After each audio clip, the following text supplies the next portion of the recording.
अस्सलाम वालेकुम वरहमतुल्लाहि वबरकातुहू। दोस्तों, आज के इस सेशन में हम देखेंगे कि आपके पास एक स्विच मोड पावर सप्लाई है, वो प्रॉपर आउटपुट नहीं दे रही, तो उसमें कौन कौन से प्रॉब्लम आएंगे, कौन कौन सी चीज़ें हैं जिनको हमने चेक करना है। तो उसको हम इन डिटेल एनालाइज करते हैं। ये मेरे एक देखने वाले ने कमेंट किया है। वो कहता है मेरे पास एक स्विच मोड पावर सप्लाई है और उसमें वो फंसे हुए हैं भाई।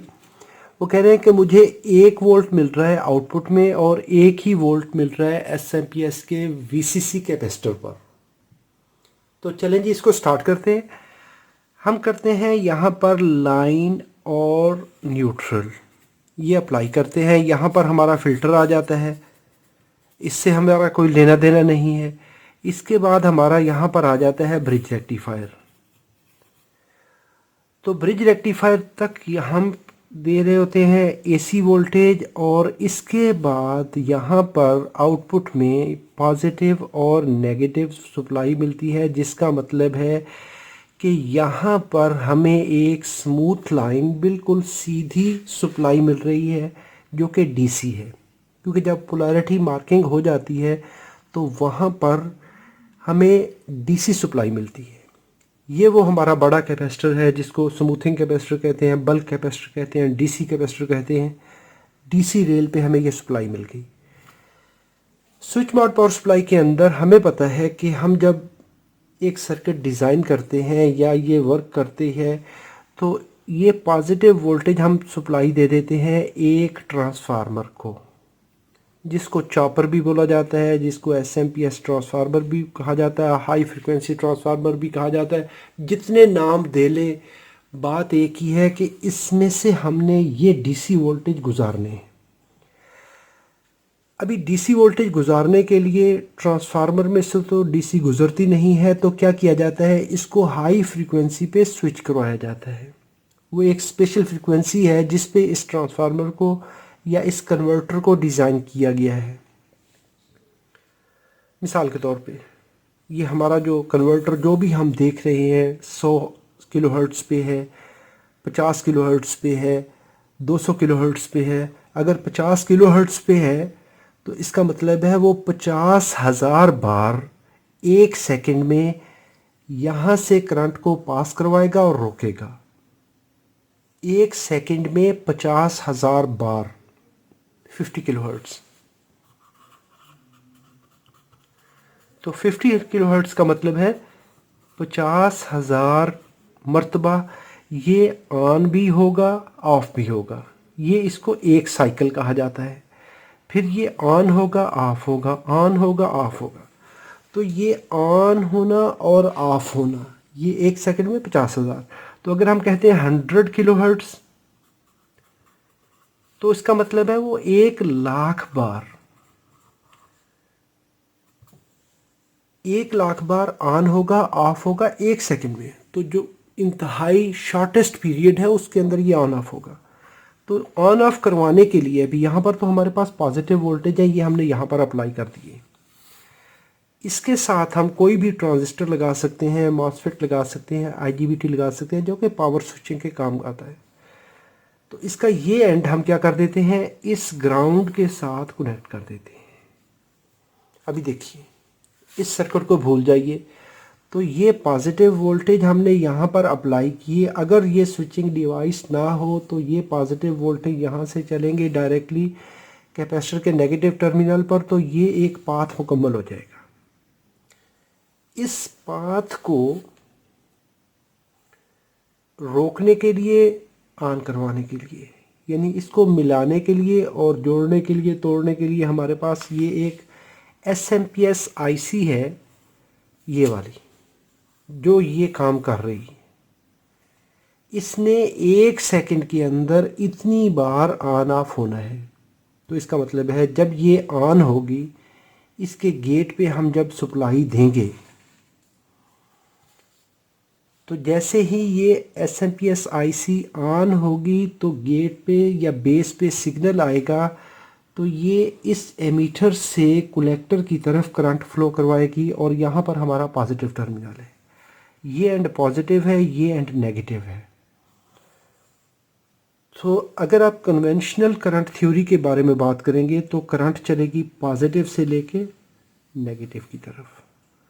तो मैंने चूँकि इलेक्ट्रॉनिक्स इंजीनियरिंग पढ़ी है तो इलेक्ट्रॉनिक्स इंजीनियरिंग थ्योरी में इसको नेगेटिव से यानी इलेक्ट्रॉनिक करंट की बात करते हैं तो ऐसे फ्लो करेगी। बात एक ही है, सिर्फ कहने में फ़र्क है।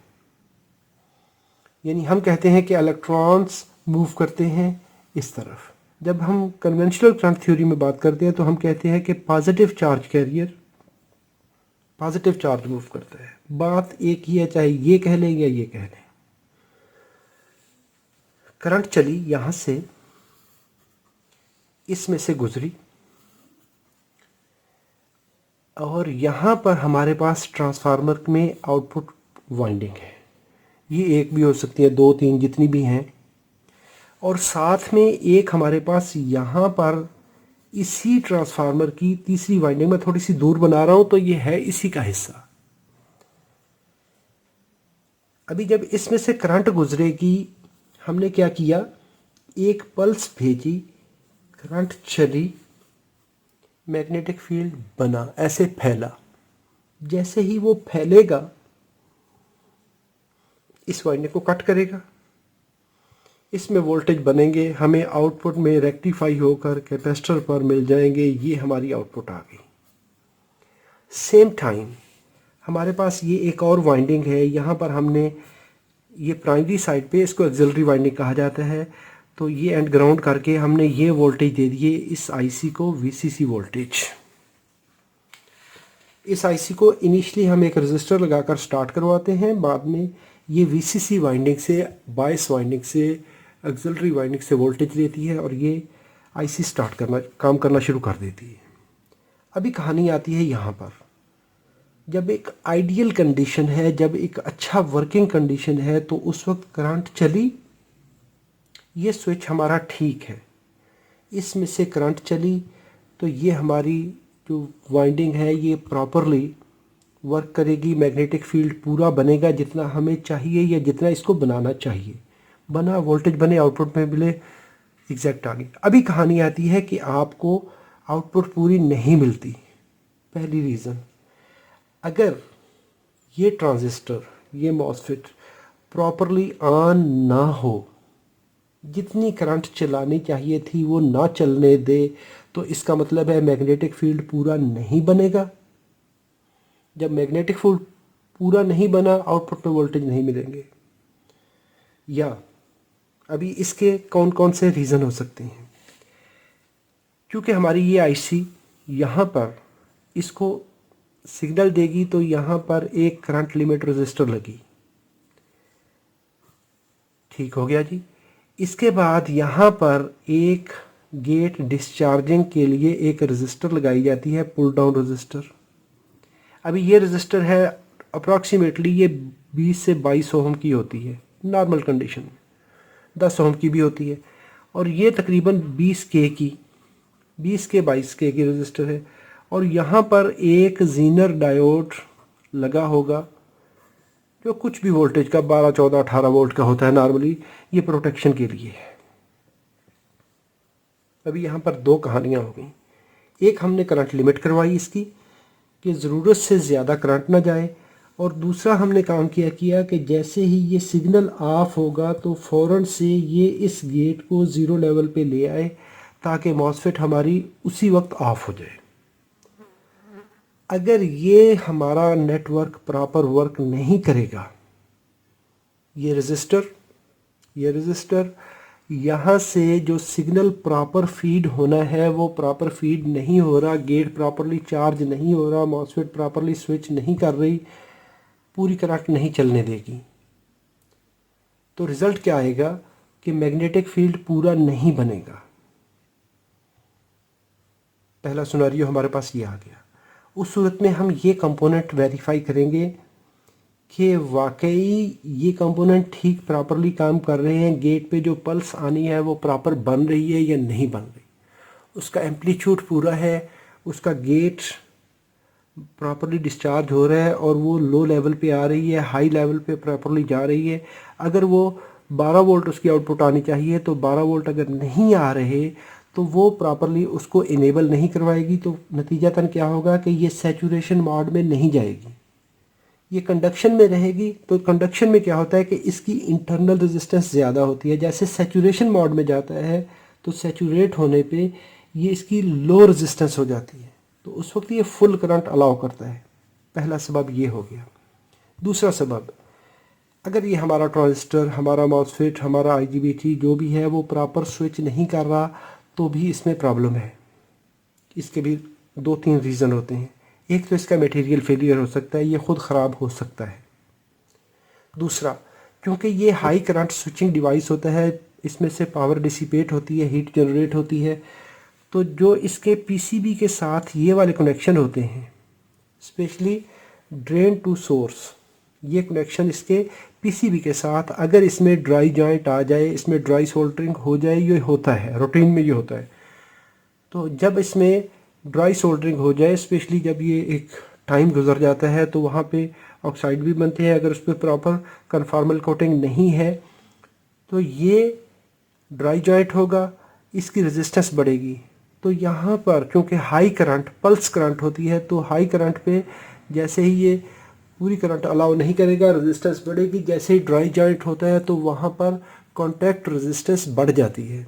रेजिस्टेंस बढ़ी, हमारा करंट पूरी नहीं चली, मैग्नेटिक फील्ड पूरा नहीं बनेगा। ये दूसरा सबब हो गया। तीसरा सबब मटेरियल फेलियर, यानी यहाँ पर हमने 3 चीज़ें डिस्कस कर ली। एक तो हमारा ये सर्किट, इससे पीछे अगर पल्स प्रॉपर आ रही है और ये कंपोनेंट ठीक है, तो इसके बाद हम इसका मटेरियल चेक कर लेंगे, इसकी अपनी जो वेरिफिकेशन कर लेंगे कि ये मॉसफेट ठीक है, आईजीबीटी ठीक है या नहीं है। इससे अगली कहानी, इसके कॉन्टैक्ट चेक कर लेंगे हम। जो इसकी पीसीबी के साथ सोल्डरिंग है, उसका सोल्डरिंग रिमूव करिए, सोल्डरिंग दोबारा कर दीजिए। ये तीसरा पॉइंट हो गया। चौथा पॉइंट हो गया कि जो हमारा पावर ट्रांसफार्मर है, एसएमपीएस ट्रांसफार्मर है, उसके इनपुट साइड पे और आउटपुट साइड पे ये जो जॉइंट हैं, अगर इनमें भी बैड कनेक्शन होगा, पीसीबी के साथ इसका कनेक्शन ठीक नहीं होगा, इसकी कॉन्टैक्ट रेजिस्टेंस बढ़ेगी, वोल्टेज पूरे नहीं होंगे। इसके बाद जब हम फ्लाई बैक की बात करते हैं, बूस्ट कन्वर्टर की बात करते हैं, जब हम इसको एक दफ़ा पल्स देते हैं, करंट चलाते हैं, मैग्नेटिक फील्ड फैलता है। जैसे ही ऑफ पीरियड आएगा तो ये मैग्नेटिक फील्ड सिकुड़ेगा। मैग्नेटिक डिज़ाइन के अंदर या इलेक्ट्रोमैग्नेट के अंदर जब हम सप्लाई रिमूव करते हैं तो जो मैग्नेटिक फील्ड बनता है वो सिकुड़ता है। जब सिकुड़ेगा, मैग्नेटिक फील्ड के सिकुड़ने की वजह से इस कॉइल के अंदर, इसकी अपनी प्राइमरी के अंदर, जिसको हमने पहले करंट यहाँ से फ्लो करवाई थी, तो उस वक्त ये एंड पॉजिटिव था, ये एंड नेगेटिव था, तो करंट फ्लो हुई थी।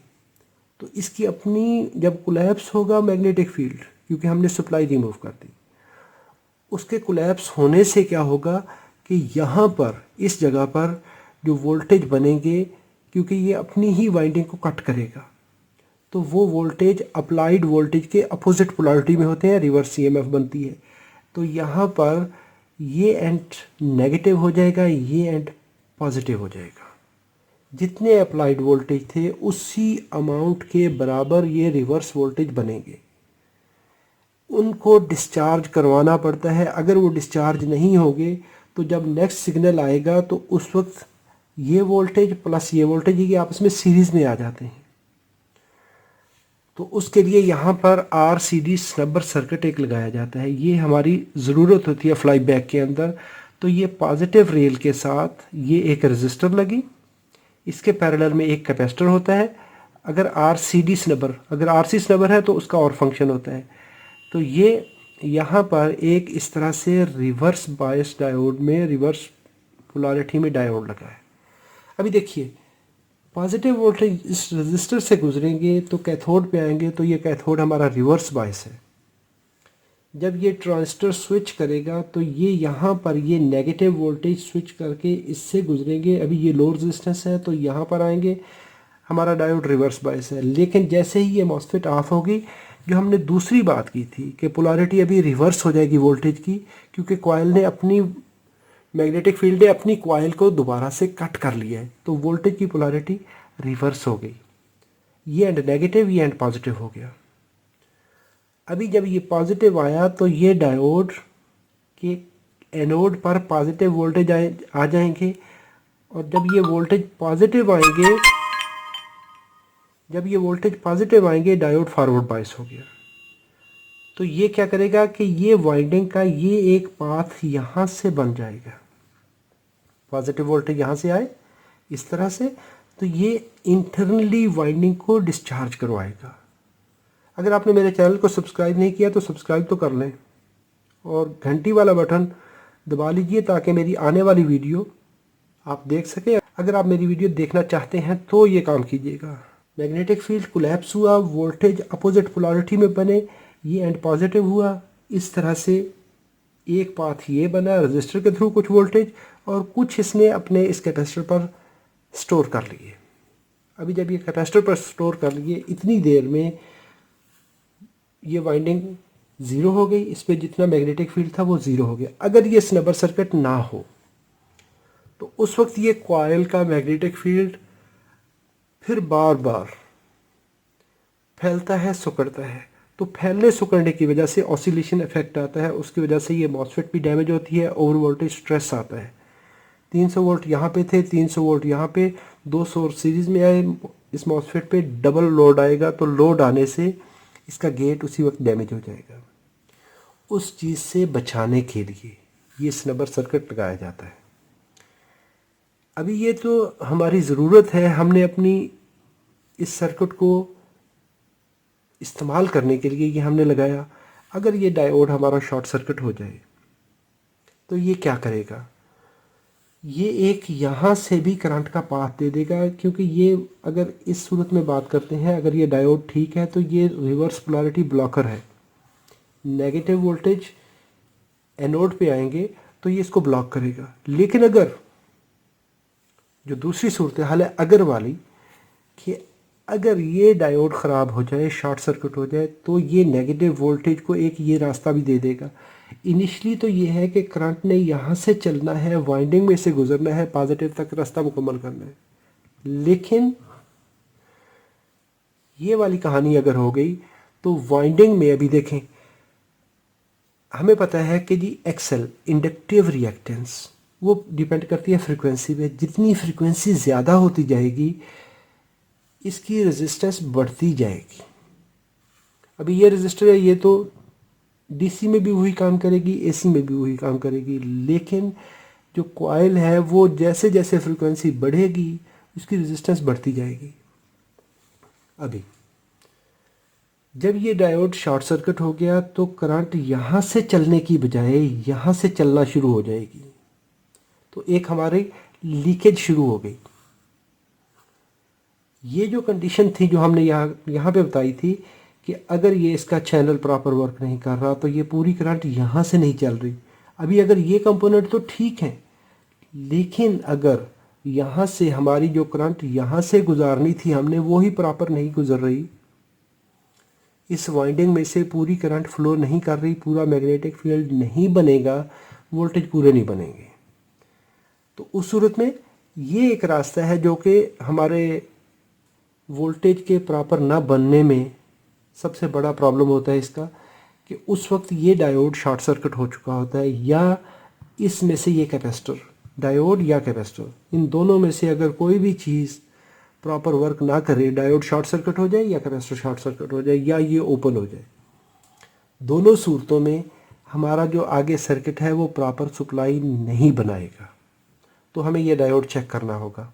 जब ये शॉर्ट सर्किट होगा तो ये नेगेटिव वोल्टेज को यहीं से ही ऐसे पॉजिटिव टर्मिनल पे डिस्चार्ज करवा देगा, तो हमारा नुकसान क्या होगा कि प्रॉपर मैग्नेटिक फील्ड नहीं बनेगा।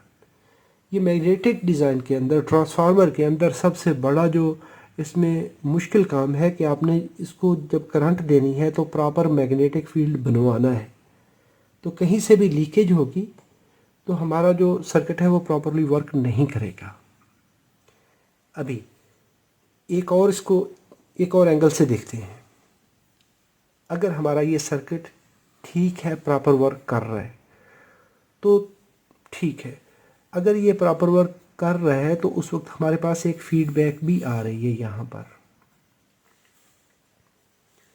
वोल्टेज पूरे नहीं बन रहे, ये फीडबैक सर्किट आईसी को बता रहा है कि जी वोल्टेज पूरे नहीं बन रहे। आईसी अपना पूरा जोर लगा रही है, आईसी अपना पूरा जोर लगा रही है कि मैं वोल्टेज पूरे करवा दूँ। पूरा ड्यूटी साइकिल ऑन कर रही है, पूरी करंट गुजरवा रही है, लेकिन हमारे वोल्टेज नहीं बन रहे। तो उस वक्त ये वाला जो सिस्टम है ये मैग्नेटिक फील्ड बनने ही नहीं दे रहा।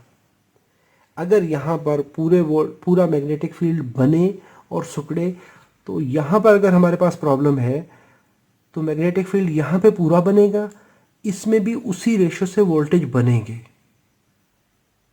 जब यहाँ पर फुल मैग्नेटिक फील्ड बनेगा तो यहाँ पर फुल वोल्टेज बनेंगे। फुल वोल्टेज बनने से जो वीसीसी है वो जो इसका थ्रेशोल्ड होता है, बिलफर्ज ये 10 से लेके, मैं मिसाल दे रहा हूँ, 10 से लेके 16 वोल्ट तक उसकी लिमिट है।